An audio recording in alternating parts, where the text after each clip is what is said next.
الحمدللہ رب العالمین والصلاۃ والسلام علی سید الانبیاء والمرسلین۔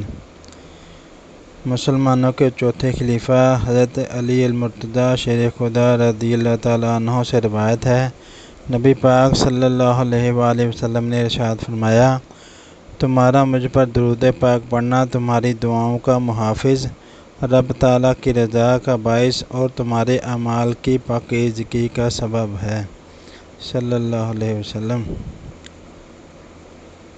لوگوں میں بہتر وہ ہے جو ام مومنین حضرت عائشہ صدیقہ رضی اللہ تعالیٰ عنہ سے روایت ہے، ایک بار نبی پاک صلی اللہ علیہ وآلہ وسلم نے کسی اعرابی سے ایک وسق 6 من 30 سیر کھجوروں کے بدلے میں ایک اونٹ خریدا۔ کھجوریں دینے کے لیے جب آپ صلی اللہ علیہ وآلہ وسلم گھر تشریف لائے اور کھجوریں تلاش کی تو نہ ملی۔ آپ صلی اللہ علیہ وآلہ وسلم اس اعرابی کے پاس واپس گئے اور ارشاد فرمایا، عبداللہ، ہم نے تجھ سے ایک وسق کھجوروں کے بدلے اونٹ خریدا تھا۔ گھر میں کھجوریں موجود تھیں مگر تلاش کے باوجود ہمیں کھجوریں نہیں مل سکیں۔ یہ سنتے ہی وہ اعرابی زور زور سے چیخیں چلانے لگا، ہائے دھوکہ، ہائے دھوکہ!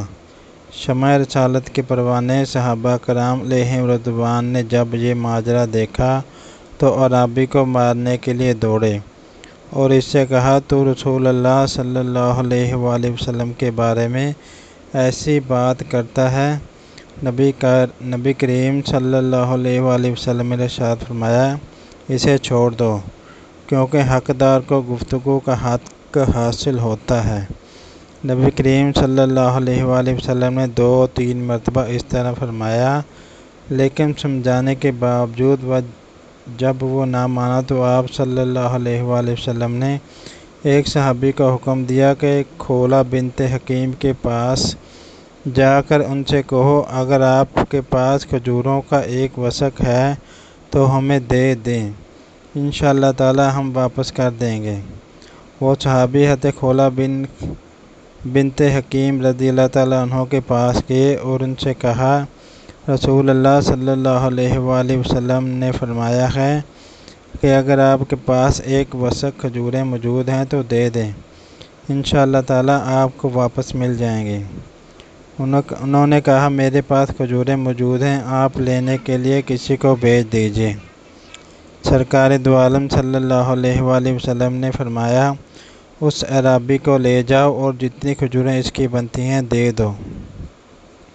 وہ اعرابی جب کھجوریں لے کر واپس آیا تو نبی پاک صلی اللہ علیہ وسلم صحابہ کرام علیہم رضوان کے درمیان جلوہ گر تھے۔ اس نے عرض کی، جزاک اللہ خیرا، یعنی اللہ پاک آپ کو جزائے خیر دے، آپ نے پورا حصہ بڑے عمدہ طریقے سے عطا فرمایا۔ نبی کریم صلی اللہ علیہ وآلہ وسلم نے ارشاد فرمایا، لوگوں میں سے بہترین وہ ہے جو عمدہ طریقے سے اپنا پورا حصہ دیتے ہیں۔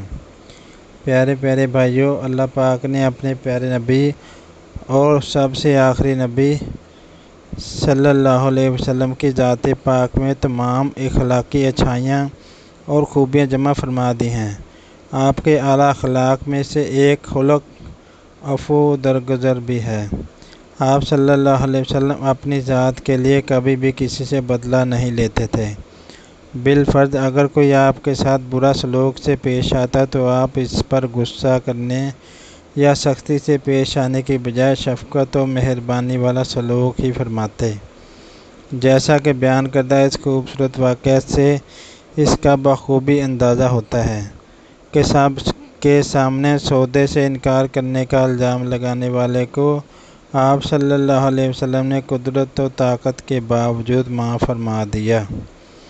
پیارے پیارے بھائیوں، ہمیں بھی اس بہترین عادت کو اپنانا چاہیے اور خرید و فروخت کرتے وقت اگر گاہک دکاندار کو یا دکاندار گاہک کو کوئی تکلیف دہ بات کہہ دے تو فوراً غصہ کرنے، بد کلامی کرنے اور الزام تراشی کرنے کے بجائے نبی پاک صلی اللہ علیہ وآلہ وسلم کی سیرت طیبہ پر عمل کرتے ہوئے صبر، نرمی، بردباری اور عفو درگزر کا مظاہرہ کرنا چاہیے، کیونکہ غصہ پینے کو غصے کو پینا اور لوگوں سے درگزر کرنا ایسا بہترین عمل ہے جس کے سبب ہمارا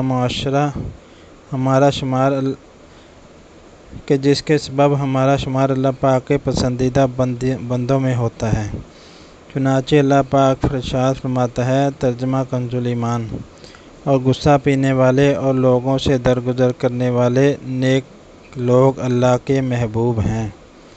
اور ایک اور مقام پر ارشاد ہوتا ہے، ترجمہ کنز ایمان، اور چاہیے کہ معاف کریں اور درگزر کریں۔ کیا تم اسے دوست نہیں رکھتے کہ اللہ تمہاری بخشش کرے، اور اللہ بخشنے والا مہربان ہے۔ نبی کریم صلی اللہ علیہ وآلہ وسلم نے ارشاد فرمایا، تم میں سے سب سے زیادہ طاقتور وہ ہے جو غصہ کے وقت خود پر قابو پا لے، اور سب سے زیادہ بردبار وہ ہے جو طاقت کے باوجود معاف کر دے۔ حضرت عقبہ بن عامر رضی اللہ تعالیٰ عنہ کہتے ہیں، رسول اللہ صلی اللہ علیہ وآلہ وسلم نے مجھ سے فرمایا، اے عقبہ بن عامر، جو تم سے قطع تعلقی کرے تم اس سے تعلق جوڑو، جو تمہیں محروم کرے اسے عطا کرو، اور جو تم پر ظلم کرے اسے معاف کرو۔